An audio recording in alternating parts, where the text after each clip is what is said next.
Hello there and welcome to the Roo Bike Show. My name is Grant and this is the biking show dedicated to people who enjoy cycling and want to enjoy it even more.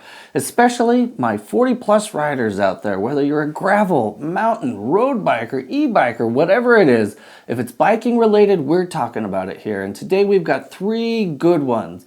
The first one is, it's the new year. How do we reflect back on last year, what we did, what worked, what didn't work, and how to plan successfully for this year to make sure not only are we progressing, but things are enjoyable at the same time. Two, I think I may have found the easiest and quickest way to evaluate your fitness. And lastly, may sound boring at first, but tire pressure can have a huge impact on the quality and the enjoyment of your rides out there.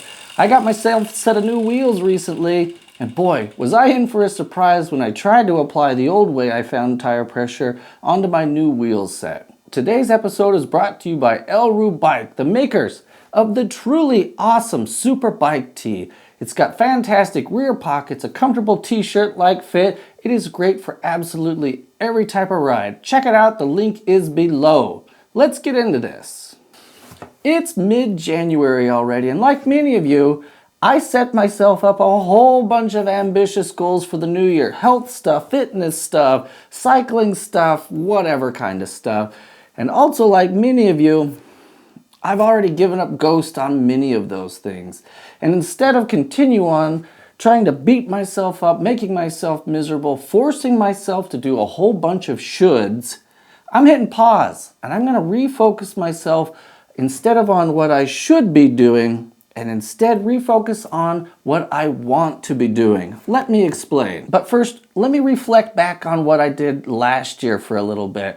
Now, I spent almost the entire year from February up until about mid-August preparing for a single event. I mean, I busted my butt training multiple times a week. I was hell-bent on beating my time from a previous year. The event was called the Park City Point to Point. Look it up if you don't know anything about it. It's a hard endurance mountain bike race. All of a sudden, all of my training efforts seemed to fail. My body started falling apart. My hands would no longer work. I couldn't hold on to the handlebars when I was descending.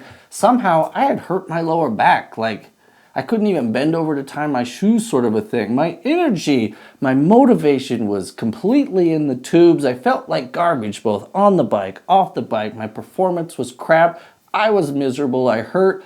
I literally couldn't even ride my mountain bike anymore. So I quit. I had to give up 2 weeks before my big event that I had been prepping for all year.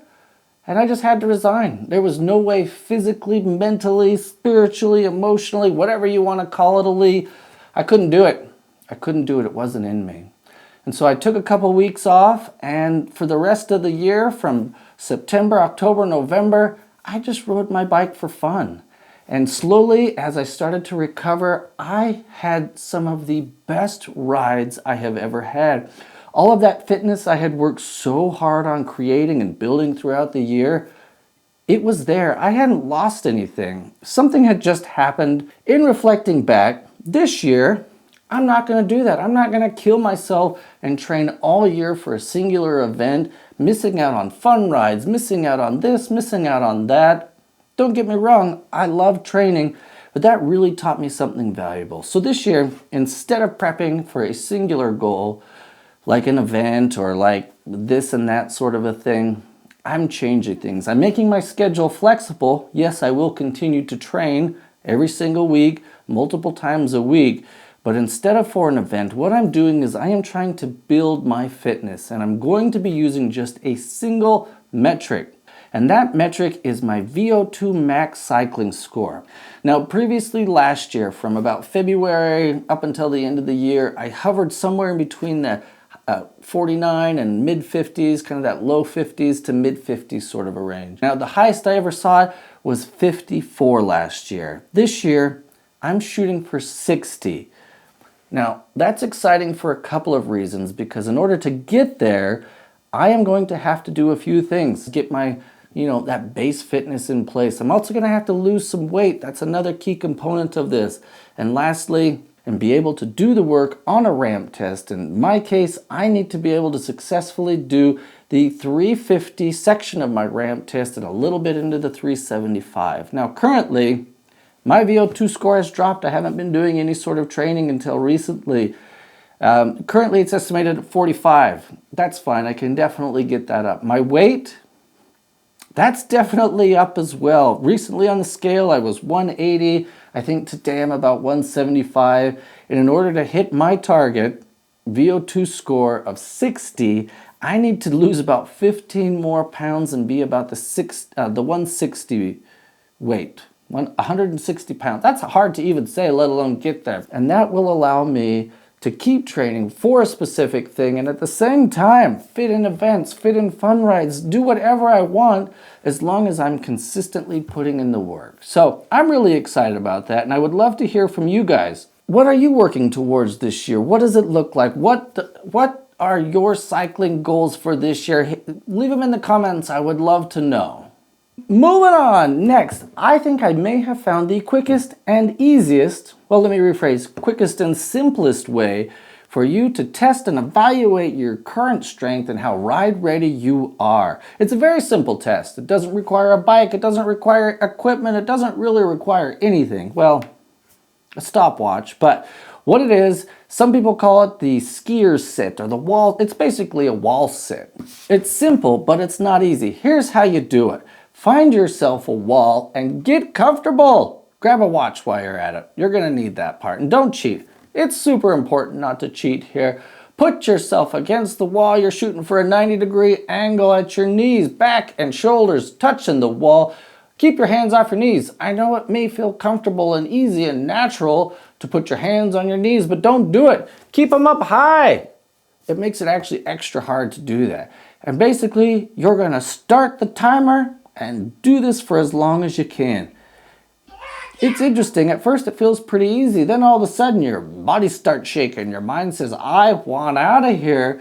And you experience all those really difficult things like climbing up a hill, for example, or whatever it is, right? So basically you sit there for as long as you can. And once you fail, you hit stop on that stopwatch, record it. Continue on with your normal stuff, your normal training, your normal strength training, your normal on-bike training. And in a couple of weeks, retrain, see if you're making progress. This exercise is great for two reasons, and why it matches up so nicely with the bike is cycling is a lot about fitness, cardiovascular, muscular strength endurance, but it's also a mental component. And the wall sit is a great example of that because it's the same thing. Obviously not cardiovascular, but you've got your muscle strength and endurance, but the mental thing. How long can you endure that sucky, hurty feeling of sitting up against the wall when you don't have to? That's exactly the same things that you have to face when you're on the bike. So here's a top tip though. I challenged my wife to see if she could beat me in the score. Hey, honey, let's see what your score is up against the wall. Well, funny thing is, she totally smoked me. She beat me by a long shot. So top tip, don't invite your wife to do it thinking that you're going to be better than her. Because if, in my case, that wasn't, that didn't happen at all. But at any rate, there you go. All right, and lastly, I recently switched my bike wheel setup. I got myself a new set of these Enve 3.4 SES wheels, and along with it, I got their matching SES road tires. This time I went with a 31 mil tire. Why? Why not? I've never tried 31 mil before. So after I got the wheel set up, tubeless of course, I started trying to figure out what my ideal starting PSI was.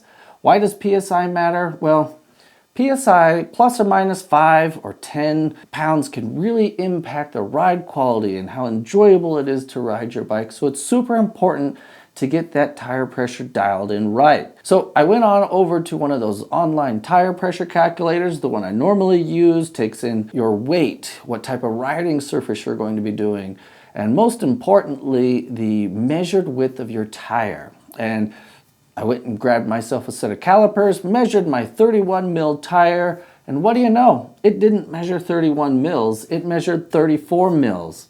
I tried it again on another attempt. I got 36 mil. What was going on here? There is up to a 10 plus PSI difference between a 31 mil tire, a 34 mil tire, or a 36 mil tire. And so I had to figure out what was going on. I reached out to the wheel manufacturer to see if they could offer any suggestion. And here's what I found out. It turns out the internal width of your wheels actually has a pretty big impact on the measured width of your tire and definitely should not be overlooked. For example, my previous wheel set had an internal width of 22 mils and my new wheel set internal width of 25 mils. That's a huge difference. And regardless of your PSI, it's going to shape the tire differently. And so the wheel and tire manufacturer recommended that I read and use the stated width of the tire on the sidewall and not the measured width. Additionally, I also found a new online tire calculator that uses both the internal width of the tire, the stated sidewall width of the tire, the rider weight, the riding conditions, the speed, and so many other factors to come up with what I feel is a much better starting PSI than just the measured width of the tire. So why does all of this matter? Again, your PSI can greatly impact both the handling, the comfort, the speed, the performance, and your enjoyment of riding your bike. Whether it's on-road, off-road, or everything in between, it is critical to get that PSI dialed in. So I am really happy that I found this new resource and I will definitely be using it in the future. And I would love to hear from you guys. Have you found a better resource that allows you to get your tire pressure dialed in? Hit me up in the comments below. I would love to hear about it. All right, let's wrap there. Thank you for watching the Roo Bike Show. Next week, stay tuned. We've got great stuff coming up. I can't wait to see you guys again. As always, hit me up in the comments below if you have any questions. That's all for now. Grant, Roo Bike, bye.